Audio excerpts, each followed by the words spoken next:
Hey everyone. The time is currently 10:40 p.m. I went to work today from 10 to 7. I am currently feeling very tired and my brain feels very restless as well. And I'll get into that.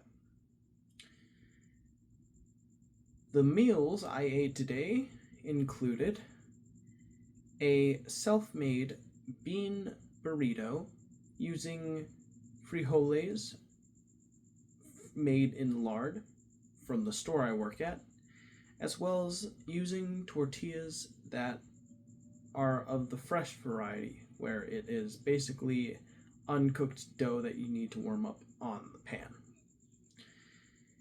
It was alright, but overall, it was a lot blander than I was anticipating because I was expecting the lard in the frijoles to really amp up the flavor. For lunch, I decided to treat myself to a Habit double char meal. This included fries and a drink as well. And it was pretty good. The thing I like about the Habit is that they, to me, seem to use very fresh beef for their burgers, which is very important to me. I've tried eating fast food, burger fast food specifically, at other places like Wendy's and McDonald's. Not very recently, mind you, but recently enough for me to remember, and also Carl's Jr. And I'll have to say, I don't think they're using fresh beef for those, because after eating them, I have a tummy ache, which is not great. Not a huge fan of that. But this I did not get a tummy ache from, which was very nice, and it was a very tasty meal. I ate in the restaurant. Now, as for dinner, I had a 3 salmon tacos using leftover salmon from last night's dinner, and I also had for dessert cherry chocolate toast, special toast made by a store that is near where I am at. That was pretty good. And also a Haagen-Dazs ice cream bar. The one with almonds, vanilla ice cream, chocolate coating. That was very good. All right, now, what were the activities that I did today? What were the things that are either going to put me forward or keep me where I'm at, which in a way is setting me back, because not time keeps on moving forward, and I can either choose to move with time or I can choose to be taken by time.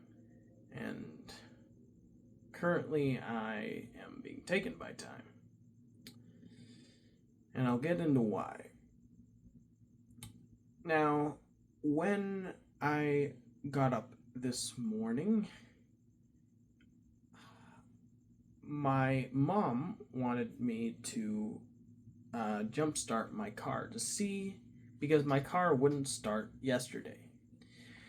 And we wanted to see if we could jumpstart it so I could take it to the car mechanic on my next day off, which is Friday.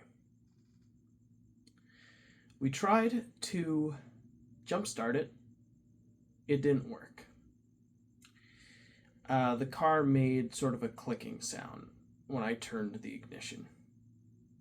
I called the mechanic shop that I use, and they notified me that it has to be the transmission. I looked up how much that costs. We're looking at a $365 to $400 bill, at least according to ChatGPT and Google, which isn't great. But hey, at least I don't owe monthly payments on the car, so that's cool. But yeah, definitely gonna have to take that in as soon as I can.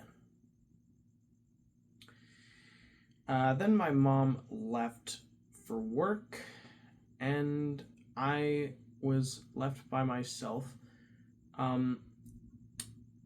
with our family friend who had said she would drive me to work, which was very nice of her, and I am very grateful. During that time, from what I can remember, I made the burrito, and as I was making it, I was listening to a brand new Simeon Jimmy Kino. Is it Kino? They were talking about a film that was pretty interesting. Well, anywho, it was time to go, and my family friend drove me to my work because my car's not functioning right now and I need a ride for that day. I won't get a ride for tomorrow though, which means I'm gonna have to start walking to work pretty early tomorrow. It takes me about a half hour to get there on foot, so that's something I'm gonna have to keep into account when I wake up in the morning tomorrow. Now, when I arrived at work, I greeted all my fellow coworkers, and I found that we actually have 2 new courtesy clerks getting hired today, which was unexpected. But cool. Now, I did greet them. I said, hello, my name is Noah, what's your name? And they told me their name. It was a nice greeting. Now I punched in, and afterwards, it was honestly a really slow day today. There was not a lot of customers like there normally is. So most of the time was spent either putting red baskets back into the red basket container, doing go backs, or hearing what some of my fellow cashiers were telling me about various personal things going on, which was very interesting and cool. I like that. Other than that, yeah, it was a pretty slow day. That's pretty much all I could say. I mean, I did greet some customers, and there were some interesting updates with some of them that I thought were pretty cool, or some not so cool. I mean, one of the ones that I can stand out in my memory was there was a guy who apparently got potato scallops, from the store I work at, and he got some serious food poisoning. And he was like sick for like 3 days, and he wasn't able to work until today. And he said that every time he goes to sleep, like he's like in a sweaty state. His body is, which is pretty crazy. Not gonna lie. Well, I think that's it. And I remember there was another customer who was talking about them having a baby, and the baby was still in the belly. And she said that, well, she named the baby a biblical character's name, and I made a biblical reference. And, yeah, she thought it was funny.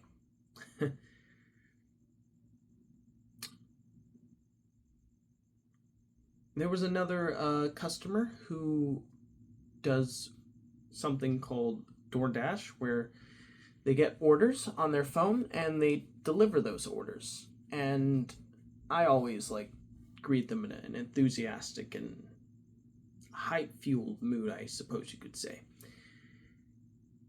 They seemed to really enjoy that, so I always greet them like that, and yeah, it's really cool seeing that smile on their face. Really enjoy that, and I think they enjoy my hyped attitude as well, where I'm like, woo, let's go, woo. But yeah, that was pretty cool.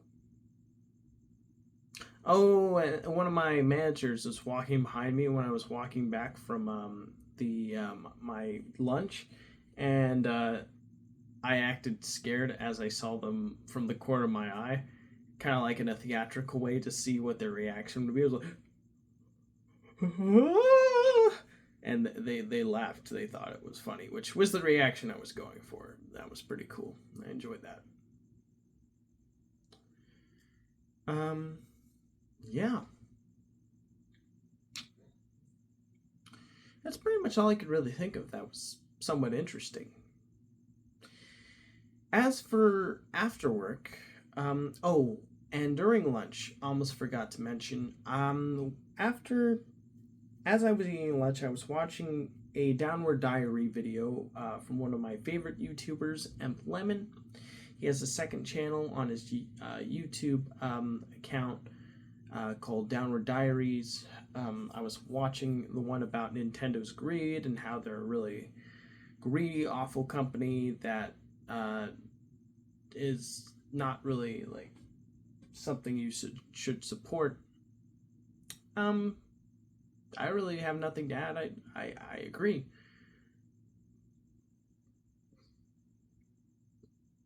Yeah, that's pretty much it. Okay, so I got off of that video and I noticed I was sort of in a lock looking at various articles and video feeds on my phone, and I became very self-conscious, as this was during my lunch break, that I was just sucked into this whole phone vortex of attention.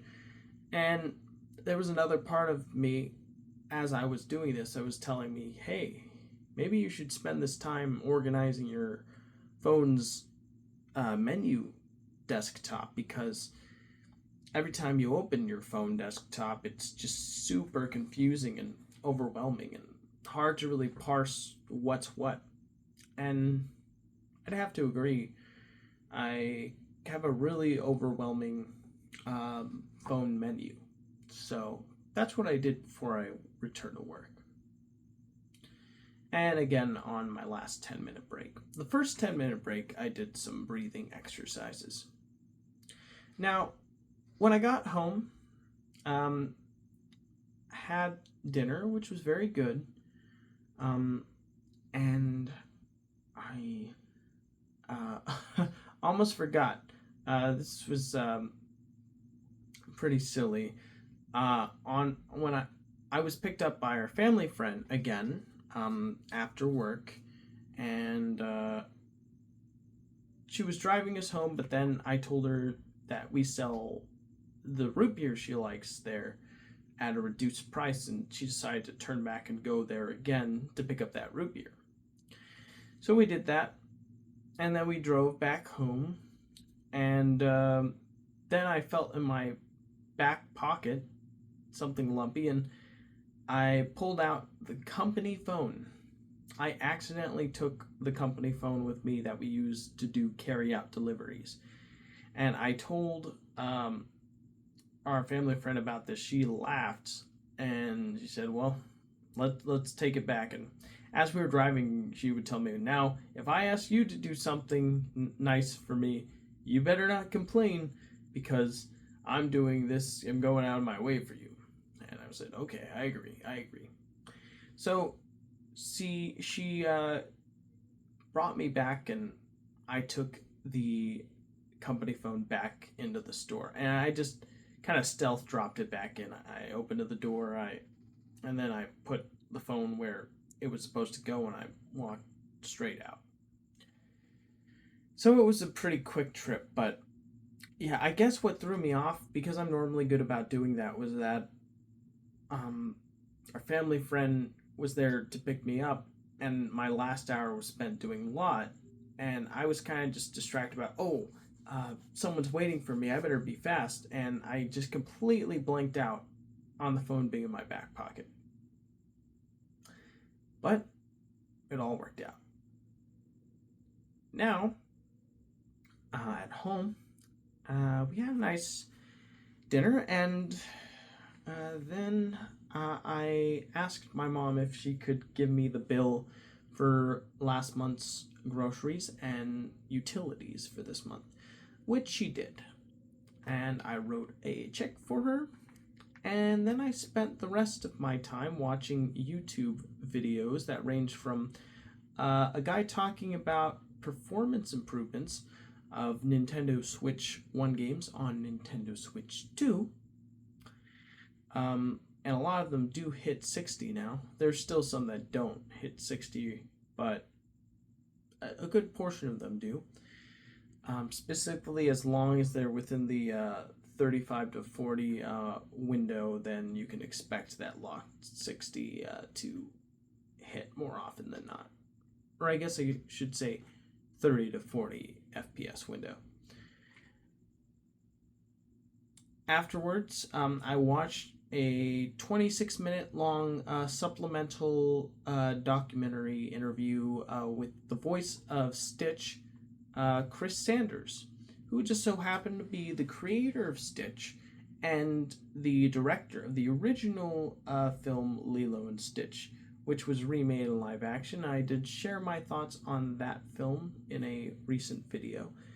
And he was basically he was talking about how, like, when they were developing the character, they were actually developing the movie in secret behind Disney executives' backs, and the person who was providing money and funding for it wasn't even telling the Disney's CEO at the time. Oh gosh, what was his name again? I'm blanking out on his name right now, but they didn't tell him, and they just worked on the film in secret, and apparently they didn't show the guy running the studio the film until literally like the last year of production.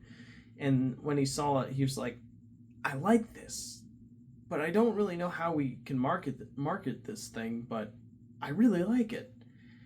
And apparently the voice of Stitch, he was basically doing kind of like fill-in role until they eventually would get like a good voice actor to do the voice for the character. But they were running out of time during the production, and he just was like, honestly, I think I'll just do the voice and let's hope it works out. And then they showed the movie to a test screening of people before the film got a wide theatrical release. And the funny thing about that movie was that apparently in the questionnaires, because they give questionnaires to people who watch test screenings, at least at the time, they wanted to know, hey, what was your favorite thing about the movie? And what was your least favorite thing about the movie? And apparently a lot of test audiences really loved the surfing in that film. The surfing scene with the roller coaster ride song, which I don't blame anyone, because that song kicks butt. It's a really good song. But the funny thing was, on the inverse, people's least favorite thing about the movie was Stitch's voice. Which is ironic now, because Stitch is like such an iconic and mainstay character in Disney canon, but at the time people were unsure about how the way he sounded. But it ended up working out really well, and the movie ended up being a huge hit, and it spawned a multi-billion-dollar franchise. So, not bad, not bad for a director who had an interesting idea for what started as a children's book, which I was surprised to find out about back in 1986, and then it was picked up in the mid 90s and developed into a full length feature animated film.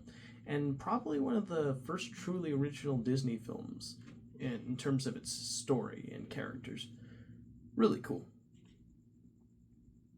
Well, anyways, after that, I got into my, I guess you could say, esoteric side of things. And I wanted to see if I could, this is going to sound dumb, but I wanted to see if I could summon a UFO using a supposed UFO dog whistle sound that I found online on YouTube. So I found it, and I played it at full volume on my phone while pointing it up at the sky. And I was basically just sitting there looking up at the sky to see if I could see anything unusual. Nope, nothing. So, I mean, I don't know. I was expecting to see some, I don't know, cool lights or like rapid moving, like light or something, but nah, nothing. So that was a bust. But oh well. And then I was reading a recent Cartoon Brew article about how Pixar's latest film, Ilio, is a big box office failure and Pixar's biggest box office failure in the history of the company, which is very sad. And I remember people in the comment section were complaining about the bean mouth, which was interesting because I actually made mention of the bean mouth about like 3 years ago when the film was originally announced. Or I was like, I don't know about that design. I just think it's a little too cutesy and specific for a certain market for it to be something broadly appealing to a audience of people who would want to go out and spend upwards of $200 to take their family out to a night at the movies. And there was like one person in the comment who said, I don't know, man, I think you just eat a lot of weird looking beans. And I'm like, what the heck does that even mean? But anyways, seeing people complain about the designs now does feel kind of validating because it's like, the thing with a lot of Pixar's older, more successful work was that it was designed to be appealing to all ages, not just children. And I feel like the newer designs they go with like the bean mouth and like the cutesy CalArts anime aesthetic, very much only appeal to children. Which, if you are releasing a $150 million plus animated film into thousands of screens, you would probably want to appeal to more than just little kids, right? That's what films like Ratatouille were able to do. That's what films like Incredibles were able to do. That's what films like Monsters Incorporated were able to do. They were able to take designs that looked just broadly, generally appealing, and they weren't too cutesy. They just did enough to give you that realism, but also enough to have that cartoony, fun energy to it. It's honestly a difficult balance to create a visually engaging animated film that doesn't feel like it's talking down to children and it doesn't feel like it's boring adults. And I feel like Pixar's lost that balance in recent years, and it's a real shame. But anyways, after that, my mom was telling me all about tiles and different tile placements and how she's arranging things, and I'm just like, yeah, that's cool, but I don't know.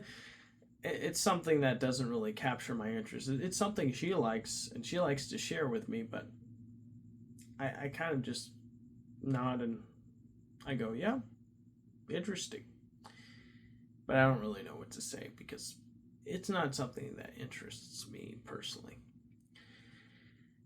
And that was pretty much it. That was my day in a nutshell. It's 11:04 now. I'm going to get ready for bed. I'll see y'all in the next one. Good night, everybody.